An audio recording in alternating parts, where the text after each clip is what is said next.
Congress party నాయకులే with in the పార్టీలో కూడా వాళ్ళు వ్యతిరేకించాల్సిన కిషన్ రెడ్డి అవసరం గారు, చెప్తాం. ఓకే వెంకటస్వామి గారు, సో ఈ పాయింట్ కి ఏం చెప్తారు? అసలు మీరు పూర్తిగా ఆలోచించకుండా చేస్తున్నారు. డెవలప్మెంట్ ఆయన అడిగిన ప్రశ్నలో కూడా వాస్తవం ఉంది. అసలు ఉన్న పరిధిలోనే అభివృద్ధికి సంబంధించి సరిగా పట్టించుకోవట్లేదు. రోడ్లు గుంతలమయంగా ఉన్నాయి, డ్రైనేజీలు రోడ్ల పైకి వస్తున్నాయి, నడవడానికి ఇబ్బంది పడుతున్న పరిస్థితి ఇప్పుడు హైదరాబాద్ లో కనిపిస్తుంది. అట్లాంటిది మరి ఇదే సరిగా లేదు, మరి దీన్ని ఇంకా పెంచేసి ఏ రకంగా అడ్మినిస్ట్రేషన్ గాడిలో పడే అవకాశాలే స్పష్టంగా కనిపించని పరిస్థితి ఈరోజు కాంగ్రెస్ ప్రభుత్వం తీసుకొస్తుందా? మీరు ఒప్పుకుంటారా ఇప్పుడు గ్రేటర్ పరిధిలో డెవలప్మెంట్ కూడా సరిగా లేదు అనే దానికి? 10 సంవత్సరాలు అధికారం నుండి హైదరాబాద్ ను ఇస్తాంబుల్ చేస్తా, లేకపోతే న్యూయార్క్ చేస్తా, ఏదేదో చేస్తా అన్న కేసీఆర్ ఏం చేసిండో మనం చూసినాం. సో దాని 10 years యొక్క ఇంపాక్ట్ కంటిన్యూ అవుతుంది. ఆ కంటిన్యూయేషన్ లో కొంత మేము అధికారంకి వచ్చిన తర్వాత ఎక్కడెక్కడైతే ల్యాబ్స్ ఉన్నాయో దాన్ని సరిదిద్దేటువంటి ప్రయత్నం స్పష్టంగా మా ప్రభుత్వం చేస్తుంది.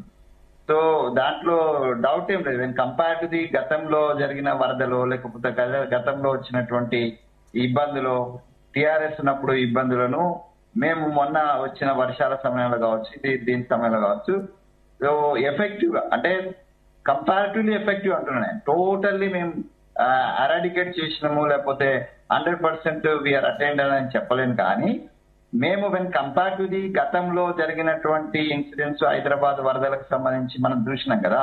సో అట్లాంటి దాని నుంచి మేము డెఫినెట్ గా బెటర్ పొజిషన్ కి మేము తీసుకొచ్చినాం. ఇంకా తీసుకురావాలనేటువంటి సదుద్దేశమే ముఖ్యమంత్రి గారిది.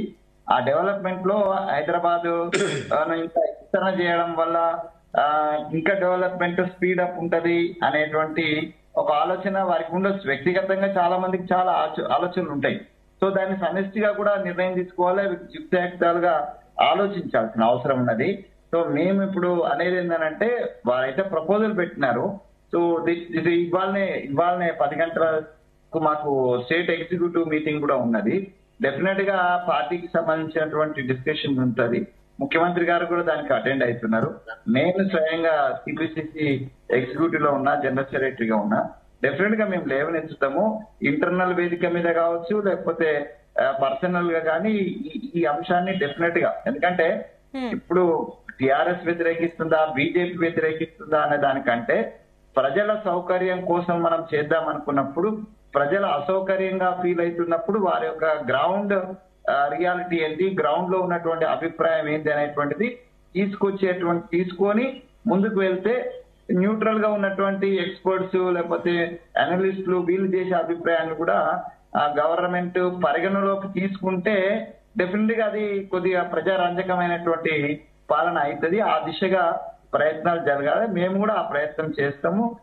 అంటే మీడియా అభిప్రాయం కావచ్చు, లేదా విపక్షాలకు సంబంధించిన అభిప్రాయం కావచ్చు, లేదా ఎక్స్పర్ట్స్ అండ్ న్యూట్రల్స్ తర్వాత ఎనలిస్టుల అభిప్రాయాన్ని, ప్రజాభిప్రాయాన్ని కూడా పరిగణలోకి తీసుకోవాలనేటువంటిది నేను సమర్థిస్తూనే.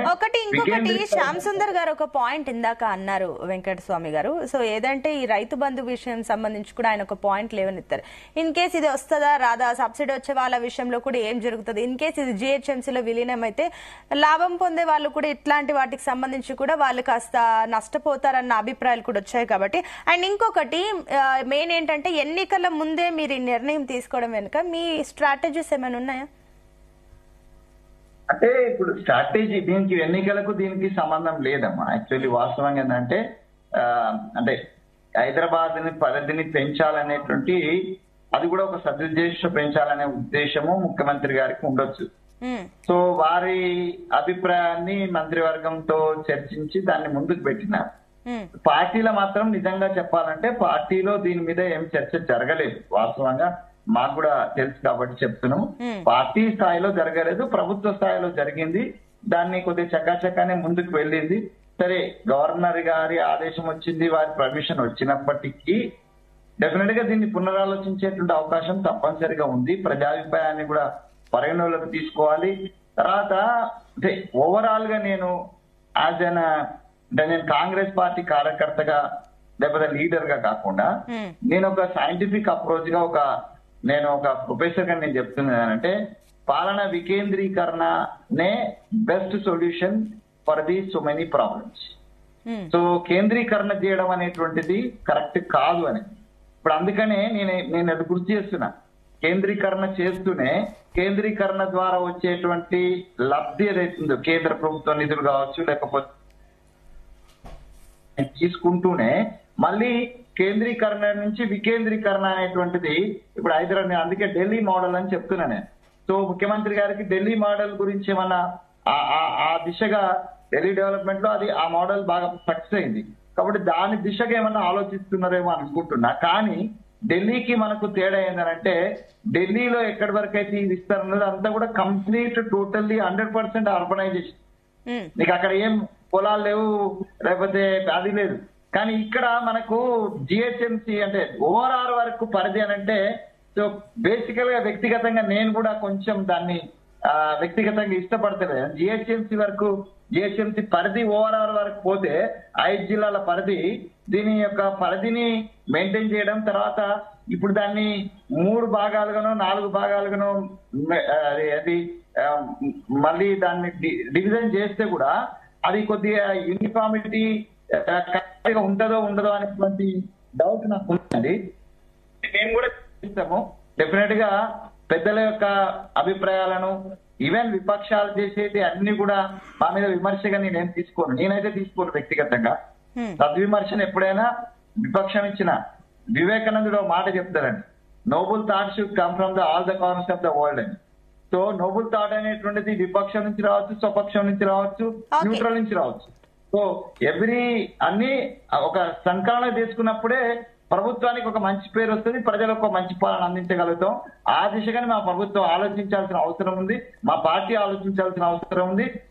శ్యామ్ సుందర్ గారు చెప్పినట్టుగా ఈ మన బీజేపీని నిందిస్తలేను కానీ అవకాశం ఇప్పుడు గవర్నమెంట్ లో బీజేపీ ఉంది కాబట్టి ఇమ్మీడియట్ గా ఇదంతా పెద్ద నాటకం. జిహెచ్ఎంసీ నేనైతే వాళ్ళు చేసే మహాధరణ కూడా ఒక నాటకమే. లోపల బీజేపీ ఎంత సంతోషపడుతుందో మా పార్టీ నేతలకు నేను చెప్తున్నా. ఇది బీజేపీకే అడ్వాంటేజ్ అవుతుంది ఈ ఎక్స్పాన్షన్, కానీ మనకు అడ్వాంటేజ్ అయ్యి కాదు అనేటువంటి విషయం నేను ఎక్కడో మా చర్చలో చెప్పినా. సో కాబట్టి ఇది రాజకీయంగా కూడా ఇది మాకేం పెద్దగా అడ్వాంటేజ్ అయ్యే అంశమేం కాదు. అదే వారు ముఖ్యమంత్రి గారు రాజకీయ కోణంలో ఆలోచించినట్టుగా లేరు, అభివృద్ధి కోణంలో ఆలోచించినట్టున్నారు. మంత్రివర్గం కూడా అభివృద్ధి కోణంలో ఆలోచించింది. అయినా కూడా దీన్ని పునరాలోచించన చేయాల్సినటువంటి అవసరం ఉందని నేను కూడా భావిస్తున్నాను. దీన్ని నేను ఓపెన్ గా చెప్తున్నాను, మా పార్టీలో ఉండే స్వేచ్ఛ ఇదని. మిగతా వాళ్ళైతే అన్ని ఇప్పుడు కేసీఆర్ ఏదంటే అది గుడ్డిగా, లేకపోతే బీజేపీ మోడీ ఏదంటే అది గుడ్డిగా ఉంటది, కానీ మా దగ్గర అది ఉండదు. నేను దానికి తార్కాణం నేను స్పష్టంగా పెట్టిన దీని మీద పునరాలోచించాల్సిందే అనేటువంటి విషయాన్ని నేను ఈ రోజు మా స్టేట్ ఎగ్జిక్యూటివ్ కూడా నేను తీసుకొస్తాను. ఓకే అండి, ఎస్ శ్యామ్ సుందర్ గారు, సో ఫైనల్ గా మీరు ఏం చెప్తారు దీని గురించి? ఇంకొకటి, ఈ టైంలో ఇది నిజంగానే బీజేపీకి ఉపయోగపడే రకంగా